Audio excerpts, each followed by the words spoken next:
Hello, everyone. We welcome you warmly to our morning roundtable discussion. It is a beautiful, bright, glorious November day in Plainfield, November 3rd, 2019. We are recording from the Plainfield Christian Science Church Independent, Plainfield, New Jersey, in the United States of America. So glad you could join us this morning. We will start with our morning prayer. This is Mrs. Eddie's prayer given at the Massachusetts Metaphysical College. It can be found in the Green Book, otherwise called Mary Baker Eddy's 6 Days of Revelation, compiled by Richard Oakes on page 171. O my God, I offer as a consecrated gift upon thine altar a heart dedicated to thy service, lips speaking only words of charity, love, and truth, thoughts striving to be only the true thoughts of the mind of God. Help me to endure unto the end, strong in the faith, powerful in the truth, all the influence that I can bring to bear, all the force of tongue or pen that is mine, I offer in thy service. May heaven help, consecrate, and accept. Thank you. Thank you. All right, I guess we'll get into our watching point today, Linda. Watch number 496. Watch that you realize that you are a terror to error, that your consciousness of God is so effective and powerful, and you are the custodian of such vast power that the moment you apply it, it does things to dissipate error and leaves the infinite good filling all space. The time must come when we recognize ourselves as aggressors rather than merely defenders of the faith. There is a temptation to feel that there exists a great lie claiming to be power, and that we must forever protect ourselves against it. Like the knights of old, we must ride forth with shield and sword to defend ourselves against error, so that we may destroy it. Yet this conception does not fit Mrs. Eddy's statement that she used to do her work with the realization that God is all. The answer is that this phase of our experience is a necessary but passing one. We must recognize ourselves as terrors to error until we can rise to the realization that there is no error, since God is all. Some students fail because they regard animal magnetism as a lion and themselves as but a rabbit. We are the lion, equipped with God's power. The lie retreats when we face it with divine courage. Mrs. Eddy once said, quote, "Animal magnetism is powerless, but you must declare against it as though it had all power." End quote. Thank you. Any comments? I have one comment. Just that it's somebody once told me that even things like being timid may not seem like a big deal, but they're actually like more subtle forms of sin. And I think that this is kind of what is being brought up here, that you can't be timid or allow yourself to be intimidated by what seems like a vast power, and you have to reverse that belief in your own thought and understand that the power is on your side, not on the opposition. Thank you very much. Good point. Excellent point, because what is timidity? Fear? Worrying about yourself. It's personal sense, Oh. right? Which is what we talked about last week. Why would you be timid unless you were concerned about hurting someone's offending someone? Well, and it is those other things. It's fear, it's selfishness. It is a selfhood apart from God, timid. And we're going to get into this today in our topic on everlasting punishment because, as Michael brought out, I mean, I was super timid for a long time, and I thought, oh, that was okay. I didn't think I was breaking any of the 10 Commandments. So therefore, I must be a good person. Therefore, I didn't necessarily have to change. But because of that, as Michael said, it's a sin, timidity, because you're admitting to another power besides the one God. I had to come upon that. And until I did, guess what? I suffered. I was in everlasting punishment. Took a long time for me to get that in my thick skull at the time. That I was sinning. Everlasting punishment is our topic today. So, yes, that's a beautiful watching point. Think about that watching point before you do a watch. You have all power. Mrs. Eddy spoke from the allness of God, not some little thing crying out in appeal, but all power. When your prayer is unselfish, when you're working for the spiritualization of thought, spiritualization of mankind, this power comes over you. Is that Mrs. Eddy says in Science and Health, whatever holds human thought in line with unselfed love receives directly the divine power. The divine power. You must always remember that. We're not little timid things that get pushed around and intimidated. And if you think that, and if you keep thinking that, especially after you know better, you will suffer. You will be in everlasting punishment until you stop. And we've all been there. I certainly have. So, thank you for that. And anyone else? Yeah, I think that God's law, I am all, when obeyed, or if we make the effort to obey it, I am all. So anything else beside that is not. That has helped me a lot to remember the 3 words, I am all. Yes. And as was brought out in the watching point, this is we're passing through a stage where error does seem to be real. We talk about being protected and all of that, but ultimately there's nothing to protect yourself from. If God is all, what is there to protect yourself from? But at this point, as she said, you have to act as if it has power, even though it doesn't, until you prove it doesn't. And when it was taught here years ago, the thing that impressed me was that we have the authority from God, we have the ability from God, and we have God's power to stand against and eliminate error. Yes.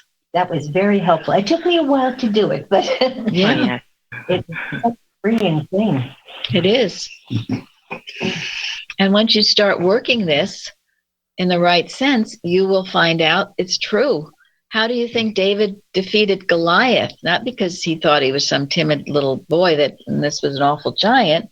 He knew this principle, God's allness. Anyone who's ever done anything, ever, and including now, has at least glimpsed some concept of this truth.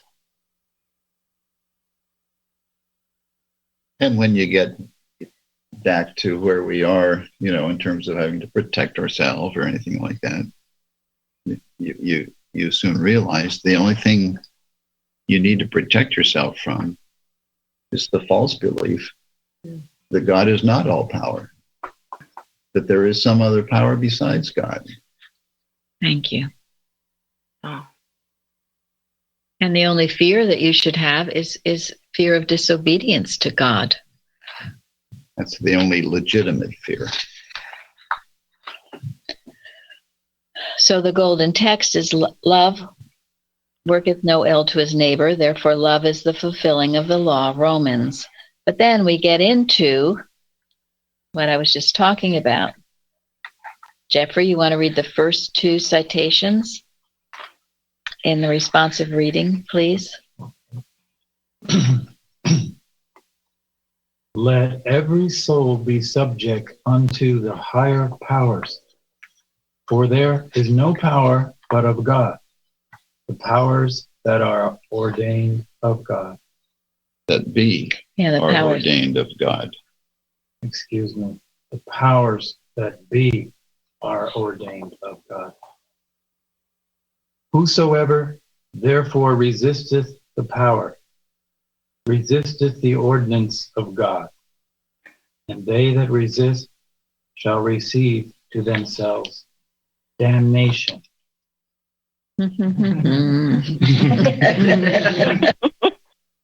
Okay, resisteth, Jeremy, what it is to resist. Well, I actually looked up that old forum post about being non-resistant to God and making no resistance to power, to God's power. Because I don't know, that really reminded me of it. Yeah, me too. So, but just being, resisting Him is what will makes us a target, I guess, basically. So, because Laura Sargent says true substantiality is effulgent, translucent, and non-resistance, and that really stayed with me. So. Yeah, the word resisteth, to stand against, to oppose, to rise against, act in opposition. What would be your defense if you resist God? I don't know. Thank you. Yes, you have no defense.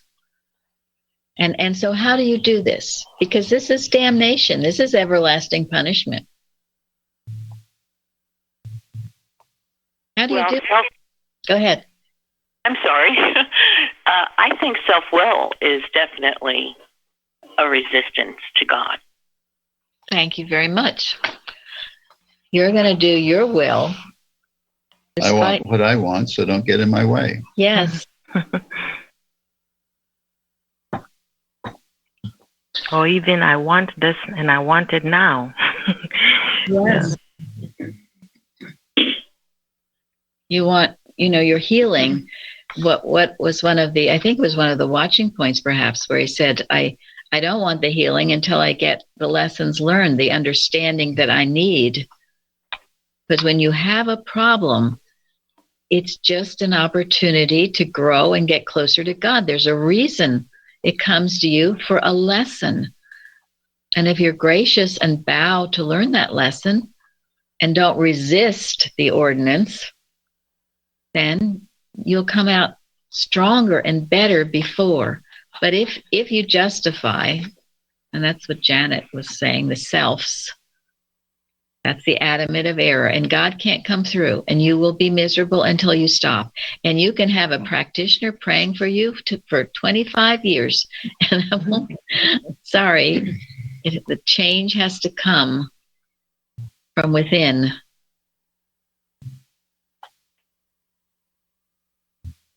You had written on that forum post that Ira Knapp had gotten this voice that said to turn out your old tenets and put on one measure of humility and another measure and yet another measure, and then I will abide with you, and charity will abide with you. So, and I just love that. Turn out your old tenets. That's it. This place has changed hands. And the idea of humility and what Jeremy was speaking about being non-resistant, well, that allows God's ordinances. And what is an ordinance? Law. His laws to operate, to go into your inward parts. But if you are resisting, what are some other ways you resist?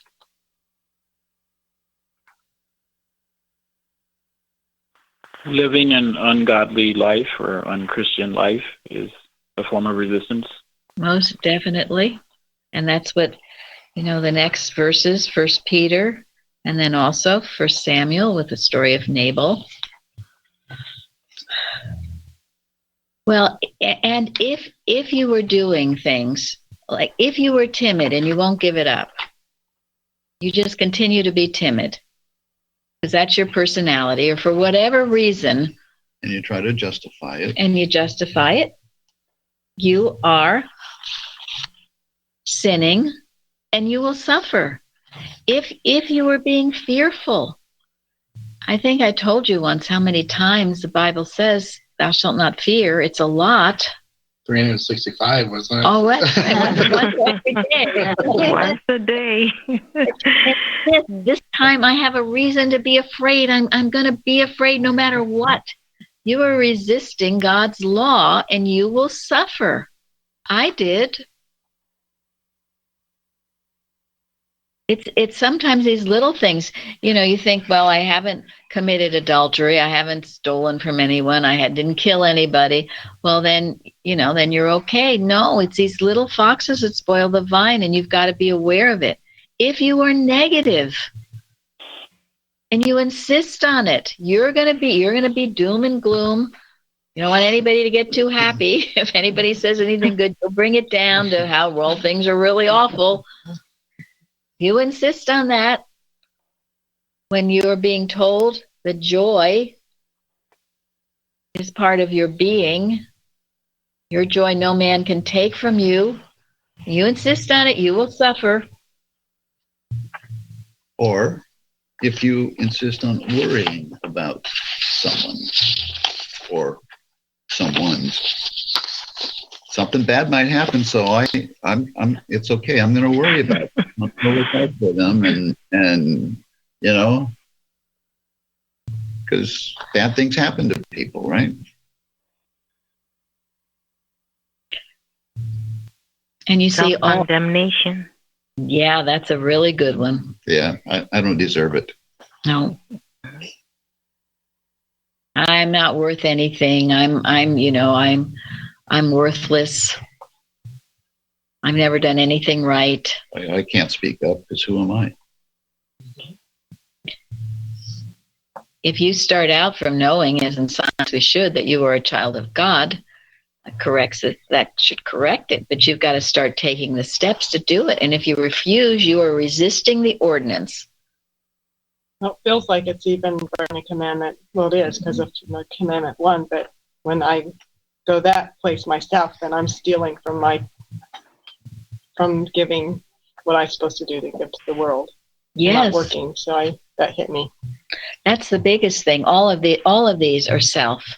Because as Luann said in her testimony, whenever that was a couple of weeks ago, this is all about stopping your testimony because you're all full of yourself. It's not a pretty picture. Don't think it is. It's an ugly picture because you might frame it in your mind that you're, when I was timid, I thought, well, I was just being humble. Well, that was definitely not true. Or you can, what's the word? They use the word, you can cover up your sins by thinking it's making it appear something good. And that is also what we get into in this week's lesson about deception. That word that Jeremy looked up, dissimulation. Dissimulation. Which is? Hiding under a false appearance. Yeah. Feigning, pretension, and hypocrisy. Yes. And if you're spiritually minded, you will catch it in yourself, and you will definitely not be deceived when others, pretend to be kind or loving when it really isn't kind or loving at all. They might have convinced themselves that it is, but if it's not divine, if it's not from God good, if it's human do-goody, it is not good. And it usually results, if not always, in things not working out. It's willful. So that deception part. And so why do we do this? And it's in the lesson as well that we have to know that sin confers no pleasure. What pleasure are you getting out of this? Well, I know my timidity, then I thought, well, I wouldn't be asked to ever do anything because I was too shy. Well, that worked for a while, but then pretty soon all the things, you're worthless, you're no good, you can't do anything, and then all the other friends come, And then pretty soon you don't feel very well, and pretty soon you can't do anything. So that's really... And then pretty soon you're looking for a purpose for your life. And you can't find it in the way you're thinking. You've talked yourself into not doing a darn thing because you're so timid. And then you get up in the morning and you wonder, why am I here? What is there for me to do? And unless you turn to God and get God's direction and get a little bit of more courage and love enough. Someone has their on. Yeah, turn your computer off, please, or down. Until you get out of self, it's, it's not it doesn't have a happy ending. And all these descriptions are all godless. It's all about self. It is personal sense.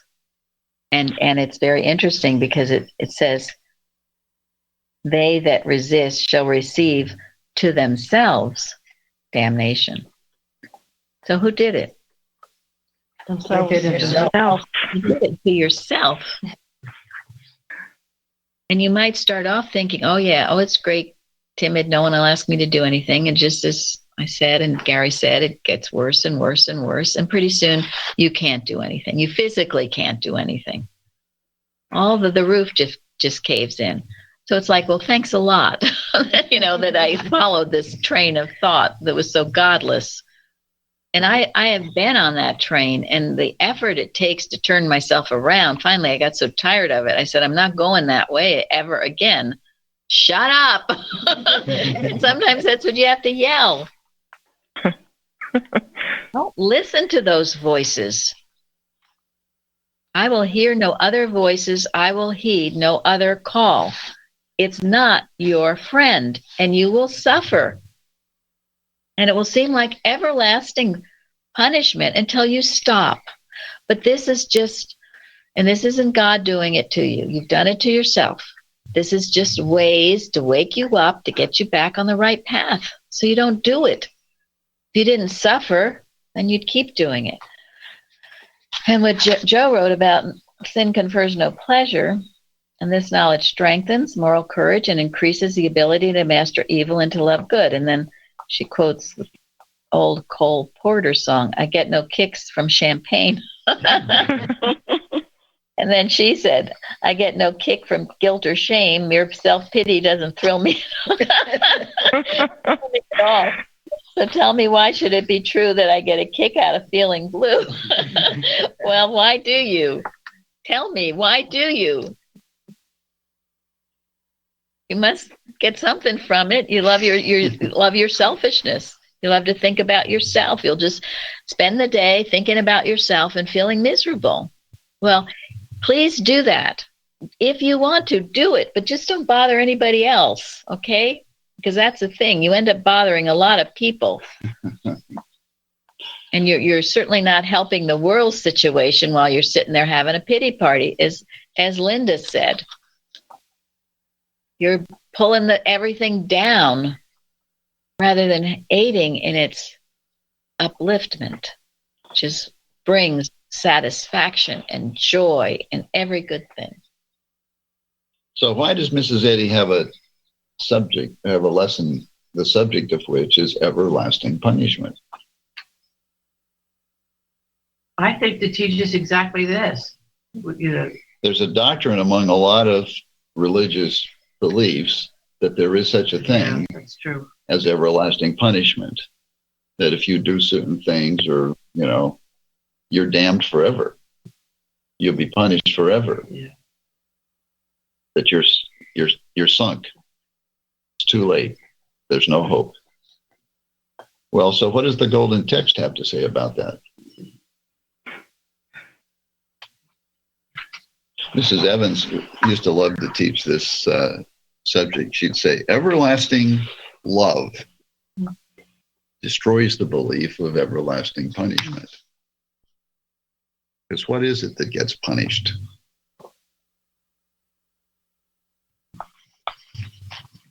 You punish yourself. The sin. It's a sin. Yeah. Sin punishes itself. Error. Truth destroys error. It's the errors of belief that get punished. And we feel it only when we hang on to them. And that's just the way it is. So if you're suffering and tormented and all of this, well, then get rid of this false sense of self. And maybe you think you have, but if it's still going on, then dig deeper. There's more to be done. Maybe you're fooling yourself.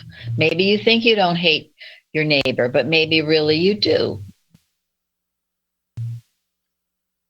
And what does it take to be able to do this? Discipline. Discipline. Persistence. Consistency. Consistency. And what is the unresistant thought? The unresistant thought? Humility. Thank you. Humble thought. Humility. Yeah, it requires humility to not resist, because resistance is the opposite of humility. So often, feel bad about something and someone will come along and give me the truth, and it'll, when you resist the truth, you feel like punching the messenger in the face, right?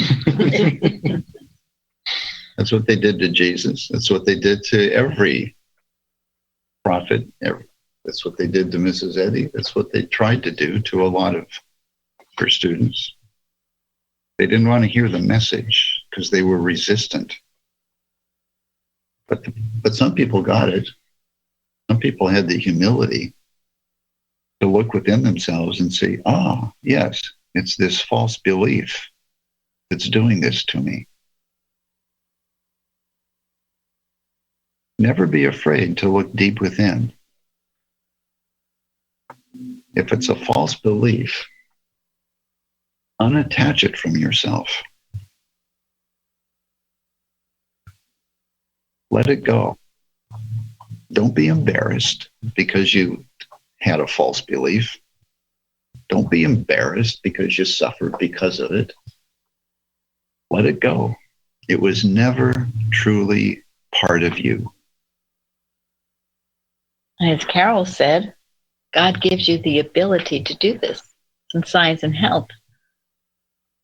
Nothing can vitiate the power bestowed upon you by God. You have this power. You just haven't exercised it.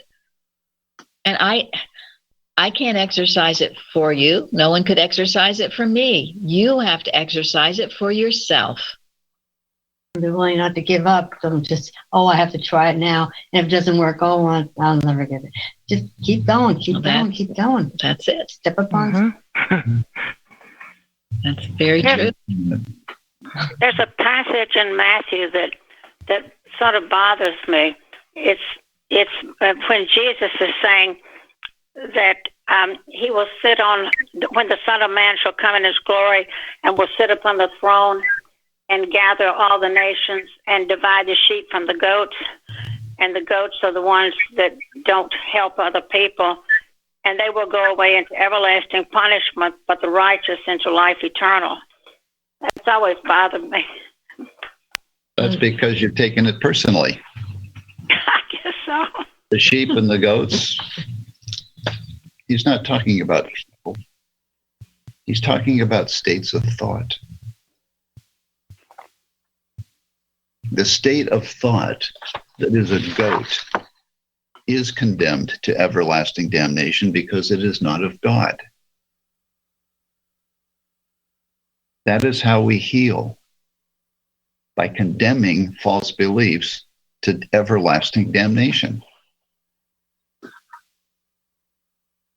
The state of thought that is a sheep is the one that loves, that cares, that has humility, that grows closer to God effortlessly.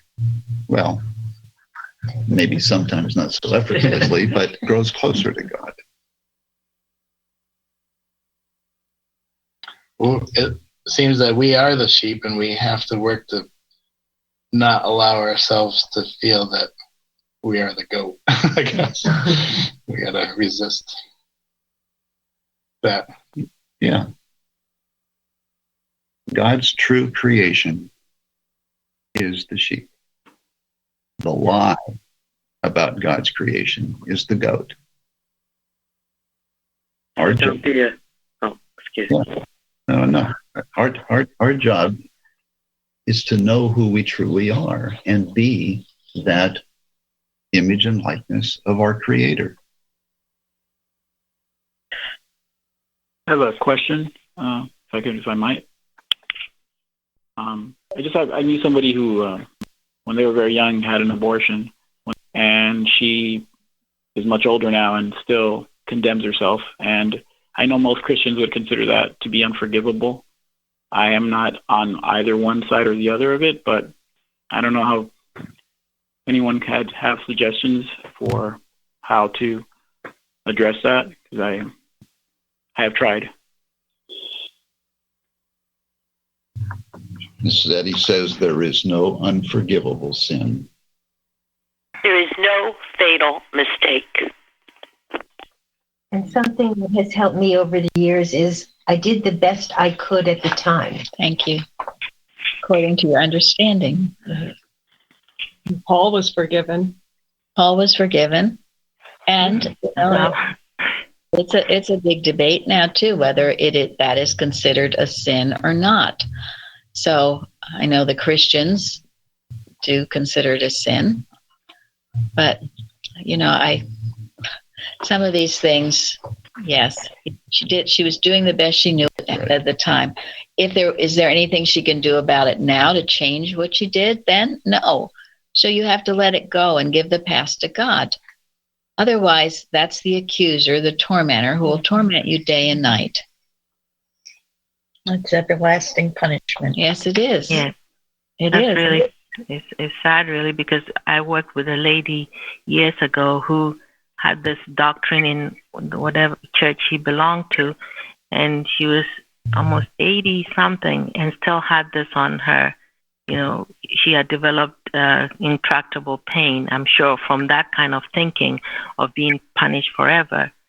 It's rather sad to see from her 20s all the way 80-something, and she was still under this false sense of everlastingly being punished.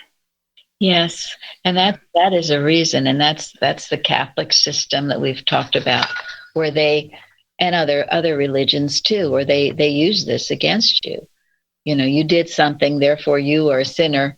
Well, you're born as a sinner, and you're going to die as a sinner. You're just a sinner. So yes, they use that against you, that you're just going to be damned forever and condemned forever. And then some of them will say, but if you give us enough money,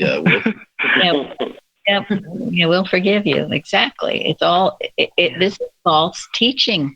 We talked about that in bearing false witness, false teachers who tell you this, but Christian Science doesn't say this. And you have to accept it, that's not true. And there is no eternal sin, eternal damnation, eternal condemnation. And I think it's in this lesson where it says, if you've learned what you've needed to learn, then the penalty is removed. It says, I was going to get into this. And if the evil is over in the repentant mortal mind, while its effects still remain on the individual, you can remove this disorder as God's law is fulfilled, and reformation cancels the crime. So if you have truly repented and are sorry, and in this case with this woman, I agree 100% with Carol. She was doing the best she could. Who's to judge what was right or wrong? I don't think any of us are judges over anyone else. Old theology will tell you that it's a terrible sin and you never should do it. But whatever, some of those things. And that's killing her spirit. It's killing her spirit. Thou shalt not kill. It's killing her spirit. She's repentant over it, then it's over. There's nothing she can do about it now. This is error's way to keep you in everlasting punishment. And you have to be smart enough to understand that. You're listening to the wrong voice. Go back to what does God say? What did God say about all this? What did Mrs. Eddy say in her textbook? And that will free you, because the truth makes you free. That is why we have to be able to forgive ourselves if we are to forgive others. Thank you. And what did Jesus say to the crowd that brought to him the woman taken in adultery? Yeah, those of you who are totally without sin, go ahead, cast the first stone.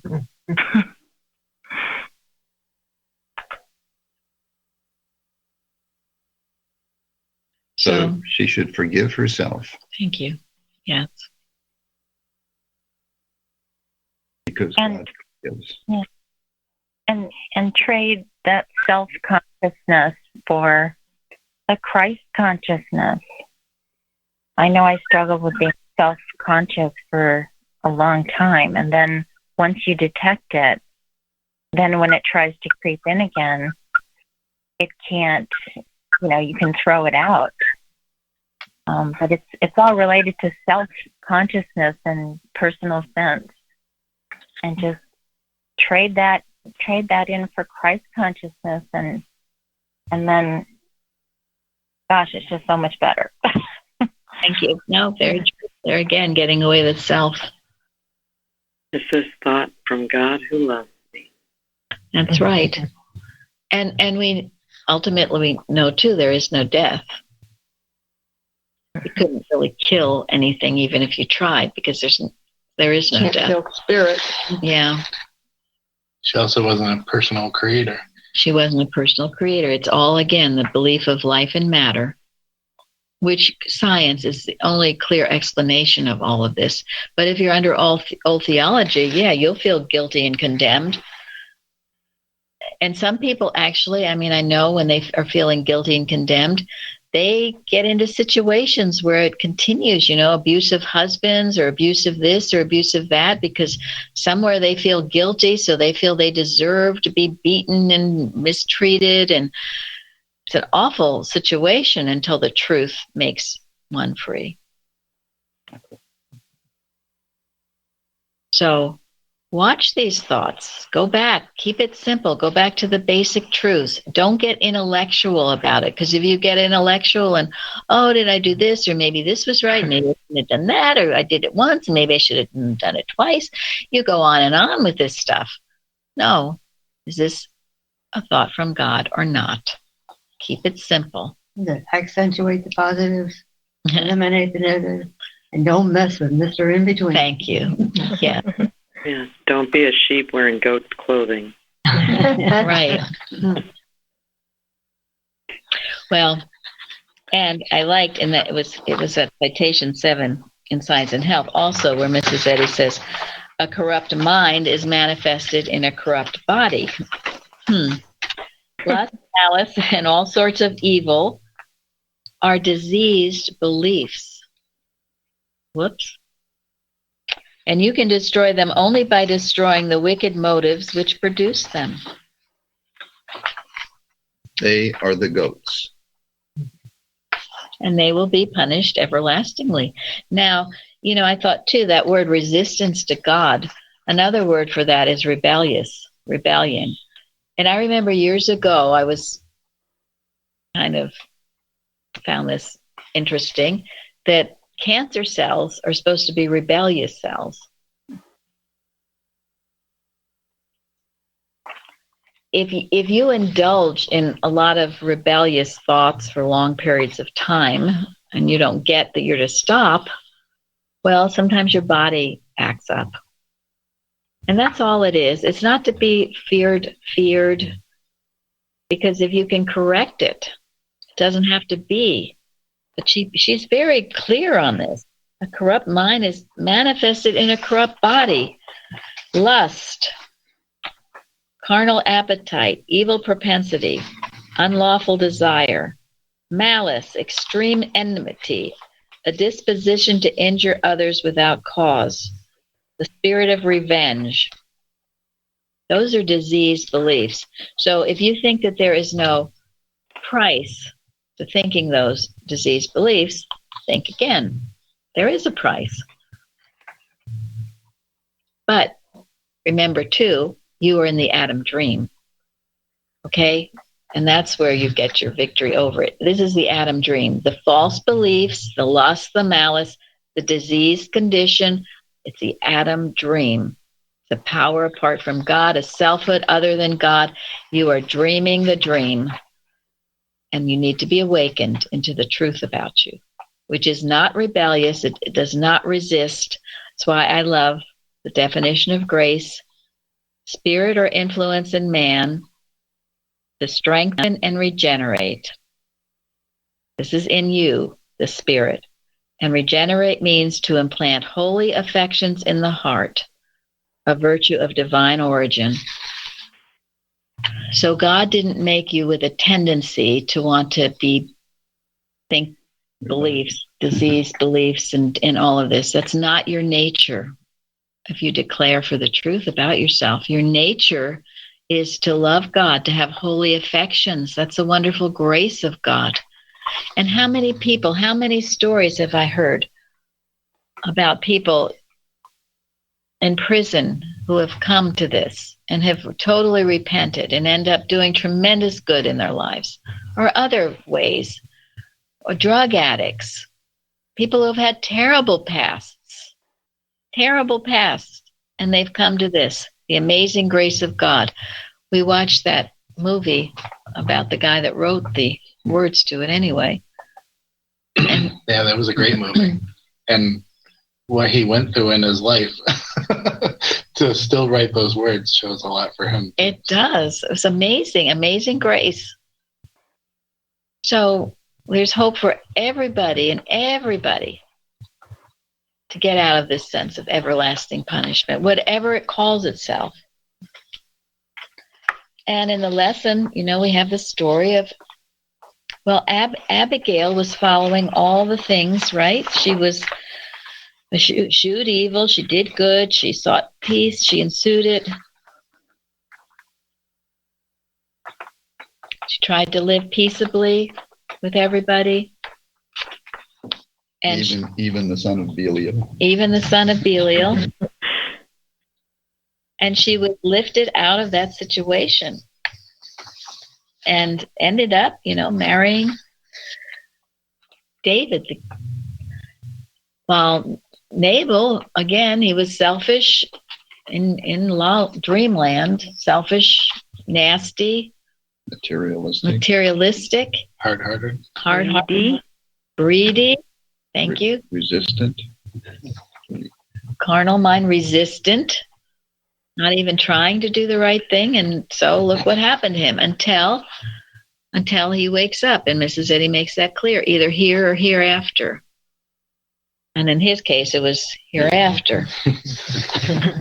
I love the line, he is such a son of Belial that a man cannot even speak to him.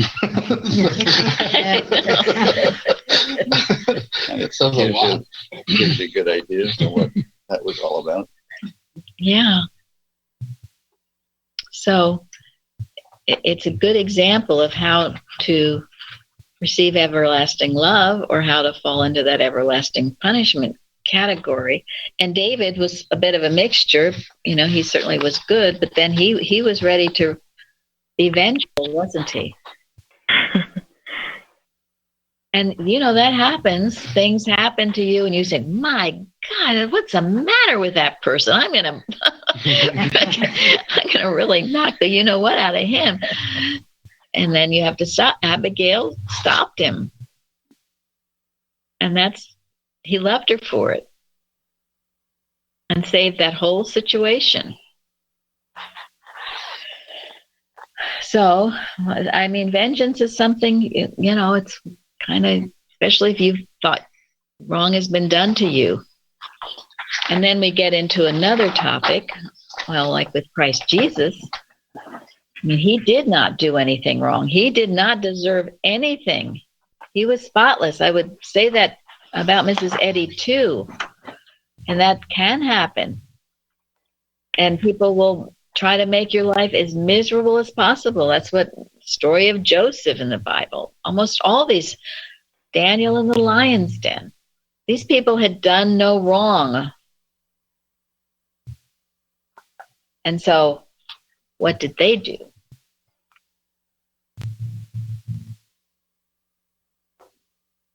They didn't revenge. They rose above it. Mm-hmm. They forgave.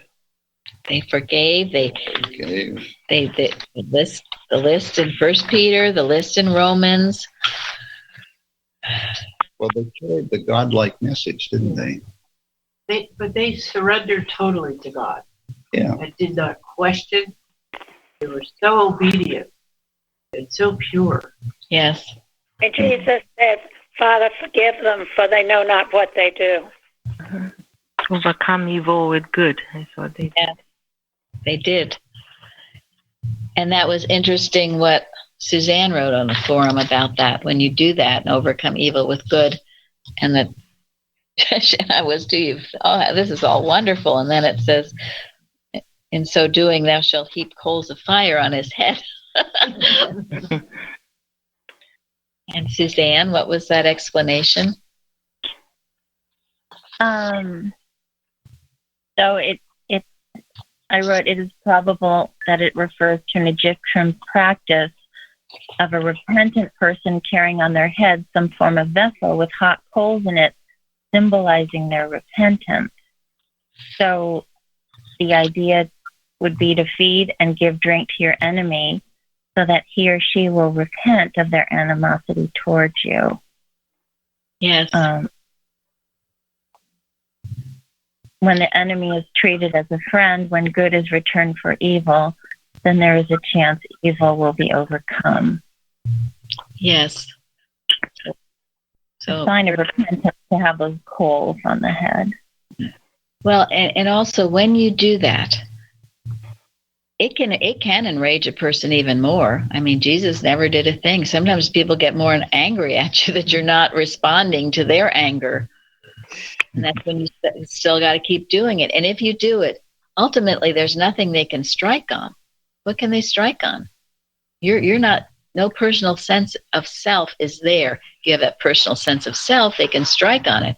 But if you were in that divine state of thought, overcoming evil with good, there's nothing they can strike on. No, they will have to make up a lie. Yeah. About you. But that could also possibly be changing something in the offender. But that's it.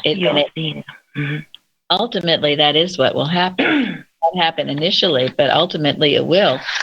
But you've got to you just bow your head low, and the darts of arrow go over it. The arrow that doth wound the dove, what? Darts not from those who watch and love. That's your defense. And even though, look what they tried to do to all these people, all of them in the Bible, they rose victorious over it because they refused to hold the personal sense of themselves and get angry and retaliate.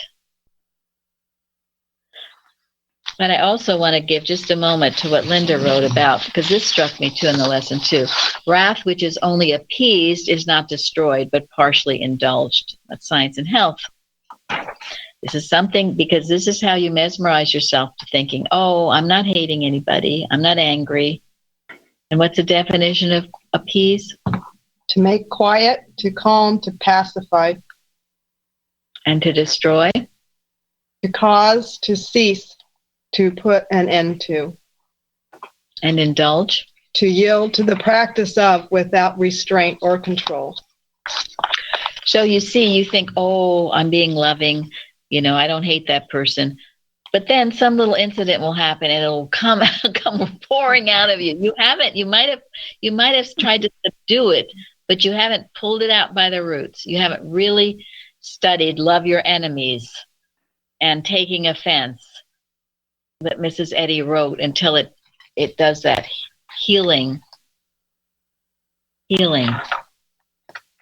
to truly purify your thoughts so you honestly have no sense of wrath.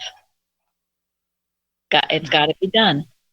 And it's wonderful when you do it. And you will grow and be happy and be peaceful and have a oneness with the Father you didn't know possible, which is why these things happen. So we grow. We're going to end now. Reverend Kratzer, Dominion Within, Self-Surrender Through Love. He's talking about a chronic disease in this. It can be a chronic disease. It can be a sin. It can be a lot of things you've had trouble overcoming. So, as Kratzer writes, there are many cases of chronic disease which are yielding to direct effort through argument in Christian Science only slowly or seemingly, thus far not at all, which will soon yield if the direct effort is supplemented by self-surrender through habitual love and gratitude to God, ceasing to take the comforts and blessings of daily living as matters of course, and thinking mostly of those things of which we seem to be deprived, but following the suggestion of the psalmist, so frequently repeated by him, quote, "Oh, that men would praise the Lord for his goodness and for his wonderful works to the children of men," end quote. The ice which is upon the river or lake in midwinter did not form there in a day or a week, but represents the accumulation of the winter's cold. So a chronic disease manifest in the body did not get seated there in a week or a month, but represents the accumulation of months or years of wrong thought and living. Could we turn upon the ice on the lake in midwinter the heat of a midsummer sun? We would cause it to break up and disappear in a very few days, but that is impossible.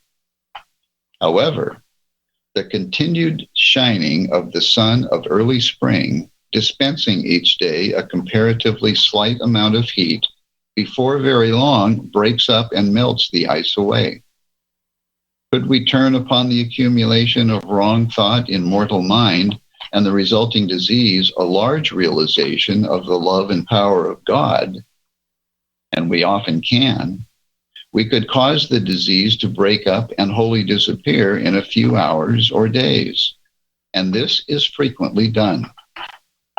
But suppose we cannot command a sufficient realization to do this quickly, yet we can accomplish it before very long if we persistently turn upon the evil condition even a small realization of God's love and power. The first day that the spring sun shines, the ice is apparently not affected at all, nor the second day, nor for many days. But finally, there comes a day when the ice is noticeably affected, even to the point of breaking in pieces. It was not alone that day's sunshine that accomplished this result, but the accumulation of the many days of shining that had gone before. So let us continue to cultivate spiritual thought by any and all methods, especially by love and gratitude to God, whether the disease seems to yield or not. If we do so persistently, not merely spasmodically, there will come a day when the disease will yield markedly, and this will be the result, not merely of the last day's spiritual work, but of the accumulation of our spiritual thought and growth. A wise man of the East has well said, quote, "Let no man think lightly of good, saying in his heart, it will not come nigh unto me. Even by the falling of water drops, a water pot is filled. So the wise man becomes full of good, even if he gather it little by little. Even a good man sees evil days so long as his good thoughts and deeds do not ripen. But when his good thoughts and deeds ripen, then does the good man see good things." End quote. Ripen, to approach or come to perfection, to bring to perfection, to fit or prepare, as to ripen one for heaven. Thank you all for joining us today. Thank you. Thank you. Thank you. Thank you.